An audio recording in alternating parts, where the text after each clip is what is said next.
ആധാർ ഭേദഗതി ഓർഡിനൻസ് ഇറക്കാൻ കേന്ദ്ര സർക്കാർ തീരുമാനിച്ചു. സുപ്രീംകോടതി വിധിയെ മറികടക്കാൻ ആവശ്യമായ വ്യവസ്ഥകൾ ഉൾക്കൊള്ളുന്ന ആധാർ ഭേദഗതി ഓർഡിനൻസിനാണ് കേന്ദ്രമന്ത്രിസഭ അംഗീകാരം നൽകിയത്.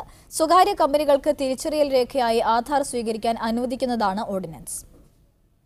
ആധാർ ഭേദഗതി ബിൽ ജനുവരി 4-ന് ലോക്സഭ പാസാക്കിയെങ്കിലും രാജ്യസഭയിൽ പാസാക്കാനായിരുന്നില്ല. ഇതേ തുടർന്നാണ് ഓർഡിനൻസ്. സ്വകാര്യത മൌലികാവകാശമായി അംഗീകരിച്ച 2018 സെപ്റ്റംബർ 26-ലെ സുപ്രീംകോടതി വിധി അനുസരിച്ചാണ് ആധാർ നിയമത്തിൽ ഭേദഗതി വേണ്ടിവന്നത്. തിരിച്ചറിയൽ ആവശ്യത്തിനായി സ്വകാര്യ കമ്പനികൾ ആധാർ വിവരങ്ങൾ നിർബന്ധപൂർവ്വം ശേഖരിക്കാൻ പാടില്ലെന്നും ശേഖരിച്ച വിവരങ്ങൾ സെർവറിൽ നിന്നുൾപ്പെടെ നീക്കണമെന്നുമായിരുന്നു സുപ്രീംകോടതി വിധി. സ്വകാര്യതാ ലംഘനം ഭയന്നായിരുന്നു കോടതിയുടെ ഈ ഉത്തരവ്. ഇതോടെ ബാങ്ക് അക്കൗണ്ട് തുറക്കുന്നതിനും സിം കാർഡ് വാങ്ങുന്നതിനും ആധാർ തിരിച്ചറിയൽ രേഖയായി ശേഖരിക്കുന്ന നില ഇല്ലാതായി. എന്നാൽ തിരിച്ചറിയലിനായി സ്വമേധയാ ആധാർ നൽകുന്നവരിൽ നിന്ന് അത് സ്വീകരിക്കാമെന്നാണ് ഭേദഗതി ഓർഡിനൻസിലെ വ്യവസ്ഥ.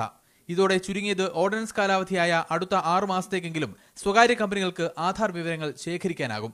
അതേസമയം ആധാർ വിവരങ്ങൾ ഇല്ലാത്തതിന്റെ പേരിൽ സേവനങ്ങൾ നിഷേധിക്കാൻ പാടില്ലെന്ന വ്യവസ്ഥ ഓർഡിനൻസിൽ ഉൾപ്പെടുത്തിയിട്ടുണ്ട്.